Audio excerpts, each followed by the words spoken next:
We've all been there, standing at the foot of what feels like a mountain, a challenge that seems too big, too daunting. It might be a career setback, a personal crisis, or a deep-seated fear. Whatever it is, it looms over us, casting a long shadow. These Goliaths can paralyze us with fear and doubt. They can make us question our abilities, our worth, our very purpose. They whisper lies in our ears, telling us to give up, to turn back, to accept defeat.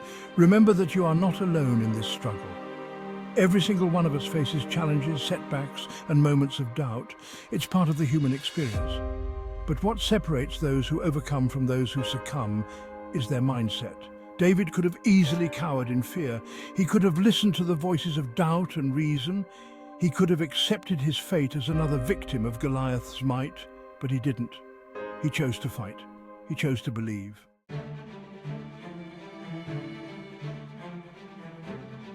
Imagine standing on the edge of a battlefield.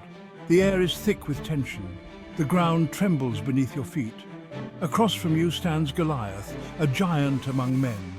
His armor gleams in the sunlight. His spear is like a weaver's beam. He is a force of nature, and he seems invincible. This is the reality that faced the Israelites. They were a people cowering in fear. Goliath had instilled terror in their hearts. Every day he taunted them, challenged them, mocked their God.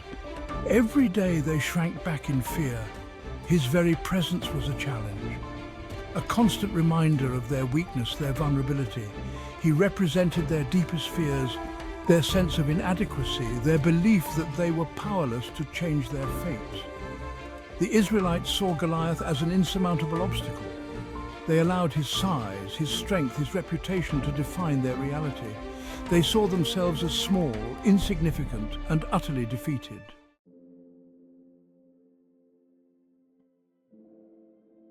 Yet amidst the fear and despair, a glimmer of hope emerged.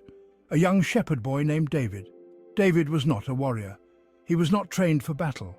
He was small, unassuming, and armed with only a sling and a stone. But David possessed something far more powerful than physical strength or military might. He had faith, an unwavering belief in God and in his own abilities. He refused to let fear dictate his actions. When David saw Goliath, he didn't see an invincible giant. He saw an enemy of God, a bully who needed to be stopped. He didn't hear the whispers of doubt. He heard a call to action, a chance to defend his people, his faith, and his God. David's courage was not the absence of fear. It was the choice to act in spite of it. It was the understanding that true strength comes from within, from a place of faith, conviction, and a willingness to stand up for what is right.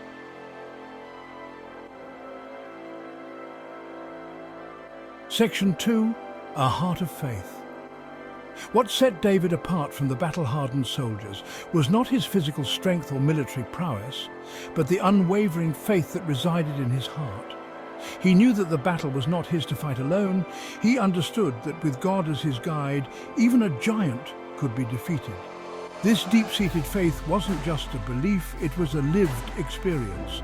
David had faced lions and bears while protecting his flock, and he had emerged victorious, not by his own might, but by the grace of God.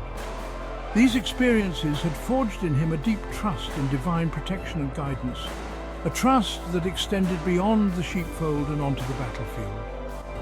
David's faith wasn't a guarantee of victory, but it was a source of unwavering courage. It allowed him to face a daunting enemy with the confidence that he was fighting for something far greater than himself. His faith was his shield, deflecting the doubts and fears that threatened to cripple him. In the face of seemingly insurmountable challenges, we too can find strength and solace in our faith. It's a reminder that we are not alone in our struggles, that there is a power greater than ourselves working alongside us. It's this faith that empowers us to confront our giants with courage, knowing that even in defeat, there is a greater purpose being served.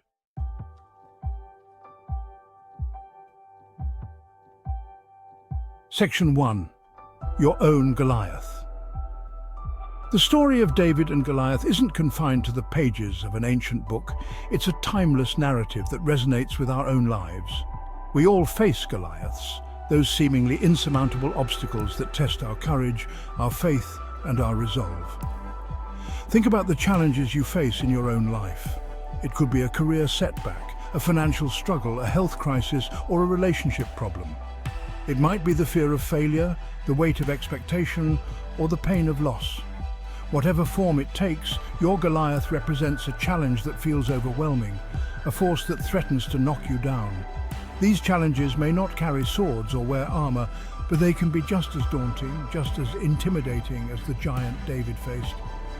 They can cast long shadows, whispering doubts, amplifying insecurities, and tempting us to retreat into the safety of inaction.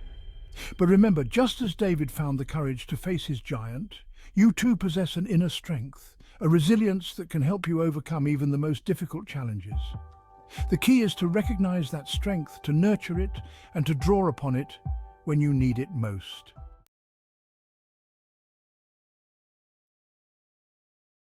David didn't defeat Goliath with brute force or superior weaponry.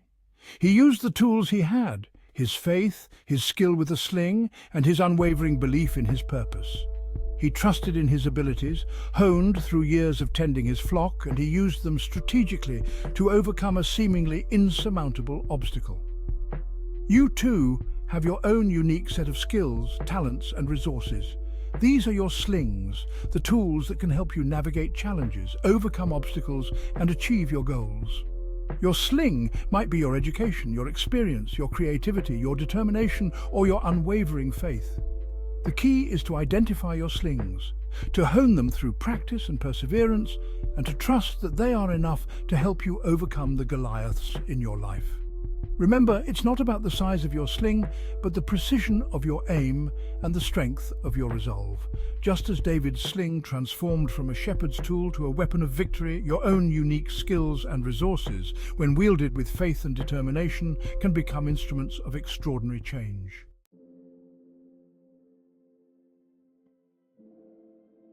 Courage is not the absence of fear, but the willingness to act in spite of it.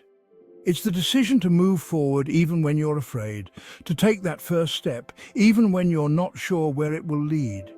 It's easy to get stuck in the planning stage, to overthink and overanalyze until we've talked ourselves out of taking any action at all.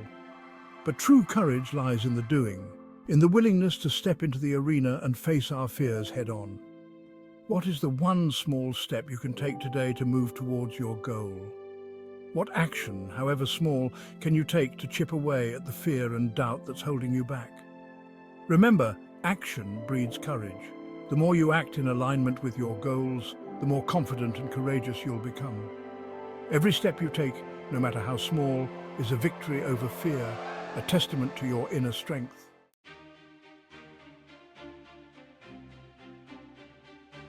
Look in the mirror. What do you see? Do you see someone capable of slaying giants? The truth is, the spirit of David, the shepherd boy who dared to confront a giant, resides within each of us. It's a spirit of courage, of unwavering faith, and of the unshakable belief in our own potential. We all have giants to face in our lives, challenges that seem insurmountable, fears that threaten to consume us, and doubts that whisper insidious lies. But remember, just as David faced Goliath armed with nothing but a sling and a stone, you too possess weapons far more powerful than any giant. You have the sling of your unique talents and skills, honed through years of experience. You have the stones of your unwavering faith, your unyielding determination, and your deep-seated belief in your own worthiness. And you have the heart of a giant slayer, a spirit that refuses to back down from a challenge, a heart that beats with the rhythm of courage and resilience.